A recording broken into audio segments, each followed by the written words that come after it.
إذاعة القرآن الكريم من القاهرة.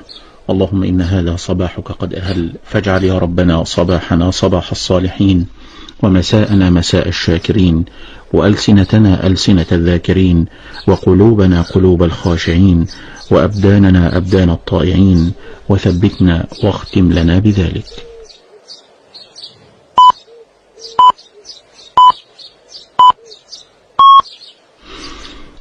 تمام 7 في إذاعة القرآن الكريم من القاهرة.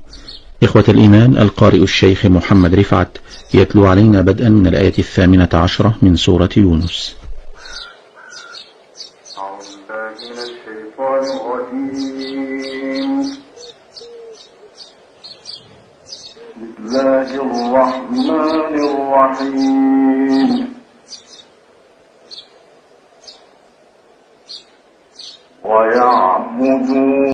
السلام عليكم ورحمة الله وبركاته. اللهم صل وسلم وزد وبارك على نبينا محمد. حبيبي الغاليين في كل مكان، عاملين ايه؟ ان شاء الله يا رب تكونوا في اتم صحة واحسن حال. فيديو جديد النهاردة ان شاء الله. الفيديو بتاعي النهاردة يعجبكم وينور رضاكم. بتمنى منك لو اول مرة بتزوري قناتي نوريني باشتراكك عن طريق كلمة اشتراك بالاحمر تحت الفيديو، وفعلي زر الجرس على الكل علشان توصلك كل فيديوهاتي. ولو عجبكم الفيديو فضلا منكم تدعموني بلايك تشجيعا منكم ليا. نبدأ يومنا بسم الله، نصلي كده على الرسول كلنا في التعليقات علشان ناخد ثواب كده حلو، وربنا يا رب يعيننا دايما كده على ذكر وشكر وحسن عبادته. اللهم امين يا رب العالمين. بصوا بقى، النهارده يوم السوق. اتاخرت عليكم شويه في الفيديوهات، حقكم عليا، كنت تعبانه والله، فالحمد لله والشكر لله. هنبدا اليوم بتاعنا النهارده كده. النهارده يوم السوق. مشترياتي النهارده كانت مشتريات بسيطه كده وخفيفه. يعني الحمد لله انا بجيب اللي انا محتاجاه بس. في التسويقه بتاعت النهارده دي ب 250 جنيه. يعني بصوا زي ما قلت لكم الحاجه اللي انا محتاجاها بس.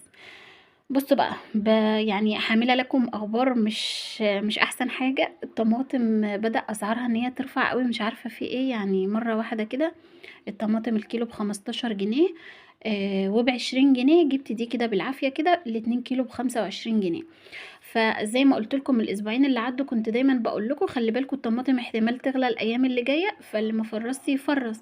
فهنيئا بقى اللي جابت لها بقى شويه طماطم كده ولحقت تفرزهم قبل ما الطماطم ترفع. خلاص بقى هي اكيد هتفضل ماسكه على السعر ده كده لبعد العيد الكبير ان شاء الله، وهتبدا ان هي ايه تنزل بعد كده. يعني انا يعني ايه الحمد لله والشكر لله عندي شويه صلصه في التلاجة في الفريزر، هيكفوني الحمد لله الايام اللي جايه دي. ونحاول بقى نمشي نفسنا كده، لان انتوا عارفين الطماطم لما بتكون غاليه بتاخد جزء كبير قوي من المصروف.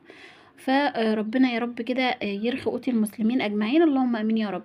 جبت 2 كيلو ب25، قلت يبقى عندي في التلاجة اجر منهم ايه طول الاسبوع.